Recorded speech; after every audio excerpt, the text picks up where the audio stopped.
दोस्तों नमस्कार, आप सभी का मेरे चैनल में स्वागत है। दोस्तों हम पढ़ रहे हैं वर्ल्ड ज्योग्राफी। पहला है यूरोप को प्रायद्वीपों का प्रायद्वीप कहते हैं। पहले हम समझते हैं कि प्रायद्वीप क्या होता है। अगर कोई स्थान है जो तीन तरफ से समुद्र से घिरा है, जैसे ये है, अगर तीन तरफ से समुद्र से घिरा होता है तो उसको हम कहते हैं प्रायद्वीप। जैसे अपना ये भारत है, तो जो भारत है वो तीन तरफ से समुद्र से घिरा है, तो ये कहते हैं दक्षिण भारत का प्रायद्वीप।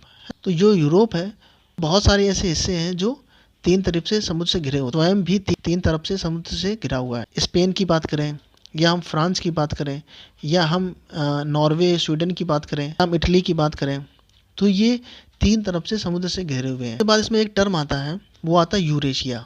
तो यूरेशिया का क्या मतलब है? जो देश है जॉर्जिया, अजरबैजान और आर्मेनिया, ये है यूरेशिया।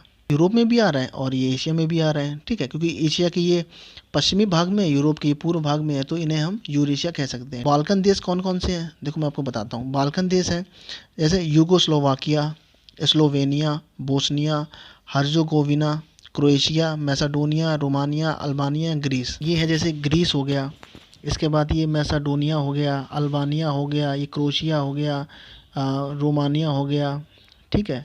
तो ये जो आपको दिख रहे हैं ना देश, ये जितने भी दिख रहे हैं आपको, सोफिया हो गया, कोसोवो हो गया, सर्बिया हो गया, है ना, ये जो आपको देश दिख रहे हैं ये है बाल्कन देश। उसके बाद एक और टर्म आता है, वो आता है बाल्टिक देश। जैसे ये बाल्टिक जो देश है वो है एस्टोनिया, लाटविया, लिथुआनिया। तो ये जो देश है ये कौन से देश हैं? ये हैं बाल्टिक देश। वो है बाल्कन देश जो अभी हमने देखे, और ये है बाल्टिक देश। क्यों? क्योंकि ये बाल्टिक सी है ना, बाल्टिक सी से टच करते हैं यहाँ पर सीमा। ये पहले सब रूस का ही हिस्सा थे, बाद में जब रूस का सोवियत संघ का जब विघटन हुआ था उसके बाद ये देश बने थे, ठीक। स्कैंडिनेवियाई देश, ये जो प्रायद्वीप है ये, इसे कहते हैं स्कैंडिनेवियाई प्रायद्वीप। जो स्कैंडिनेवियाई देश हैं वो कौन कौन से देश हैं? तो वो है, सबसे पहला है उसमें नॉर्वे, दूसरा है उसमें स्वीडन, तीसरा है उसमें डेनमार्क, और चौथा है इसमें आइसलैंड। देखो आइसलैंड कहाँ पर है? ये, ठीक है, ये आइसलैंड।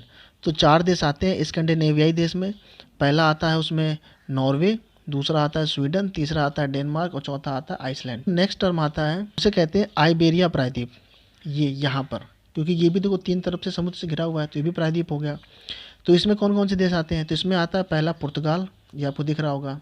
तो आपने सुना होगा क्रिस्टियानो रोनाल्डो के बारे में, है ना, तो वो कहाँ के हैं? वो हैं पुर्तगाल के, वो यहीं के हैं। तो आइबेरिया का जो प्रायद्वीप है उसमें कौन सा आता है? एक तो आता है पुर्तगाल, इसके बाद आता है स्पेन, इसके बाद आता है ये फ्रांस।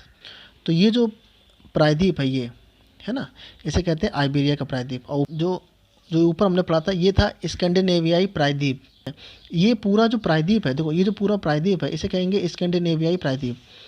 लेकिन स्कैंडिनेवियाई अगर देश पूछता है आपसे तो आप कहोगे डेनमार्क है, आप कहोगे डेनमार्क है, स्वीडन है, नॉर्वे है और आइसलैंड। डेनमार्क आपको पता होगा दूध उत्पादन के लिए जाना जाता है, और यहाँ पर कील नहर भी है जो सबसे व्यस्ततम नहर है, विश्व की सबसे व्यस्ततम नहर है। देखो अब हम बात करते हैं ग्रेट ब्रिटेन की, ठीक है।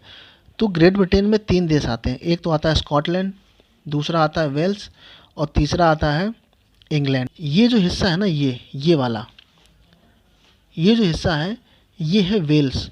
यहाँ पर इंग्लैंड की जो महारानी है वह वो रहती है यहाँ पर। तो ये कौन सा हिस्सा है? ये जो हिस्सा है ये पश्चिमी हिस्सा पूरा, ये है, इसे कहते हैं वेल्स।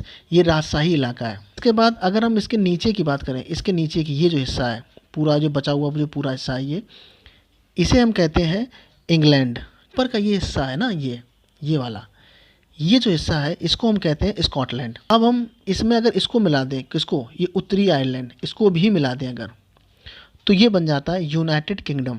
अगर ये इसमें जो तीन थे, कौन सा? स्कॉटलैंड, इंग्लैंड और वेल्स, अगर इसको हम रखें तीनों को तो हम कहेंगे ग्रेट ब्रिटेन। अगर हम इसी ग्रेट ब्रिटेन में हम उत्तरी आयरलैंड को भी मिला दें तो हम कहेंगे यूनाइटेड किंगडम।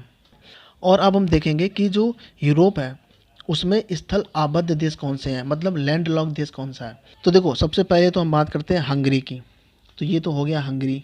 इसके बाद इसके ऊपर है स्लोवाकिया, इसके बाद ये है चेक गणराज्य, देखो सब बगली में है, ध्यान से देखो। इसके बाद ये है ऑस्ट्रिया, ऑस्ट्रेलिया नहीं ऑस्ट्रिया। इसके बाद ये है स्विट्जरलैंड। इसके बाद ये जो देश है ना ये है मोल्डोवा। ये एक देश दिख रहा है, ये सर्बिया। और बहुत इंपॉर्टेंट देश है यहाँ पर, ये जो देश दिख रहा है ना आपको, ये है लग्जमबर्ग। तो ये जो है ना बेल्जियम, जर्मनी और फ्रांस से घिरा हुआ छोटा सा देश ये है, ये है लग्जम। दो देश और हैं, एक जो ये देश आपको दिख रहा है ना, ये है कोसोवो और ये है मैसाडोनिया। ये जो वेटिकन सिटी है ये इटली के अंदर बसा हुआ पूरा का पूरा एक देश है। ये सबसे छोटा देश है वर्ल्ड का, ठीक है, जो कहाँ पर है, इटली के अंदर है। नेक्स्ट टर्म आता है निम्न भूमि के देश। तो देखो इसको हम कहते हैं बेनेलक्स। तो बेनेलक्स कंट्री कौन सी हैं? एक तो है ये बेल्जियम, इसके बाद है ये लग्जमबर्ग और नीदरलैंड। ये जो 3 देश है ना, ये इन्हें हम कहते हैं बेनेलक्स कंट्री। तो बेने मतलब BE मतलब होता है बेल्जियम, NE मतलब होता है नीदरलैंड और LUX मतलब होता है लग्जमबर्ग। ठीक, ये जो 3 देश हैं ये हैं निम्न भूमि के देश, या इन्हें कहते हैं बेनेलक्स कंट्री। शेयर करें, सब्सक्राइब करें। आपका दिन शुभ हो। बहुत बहुत धन्यवाद।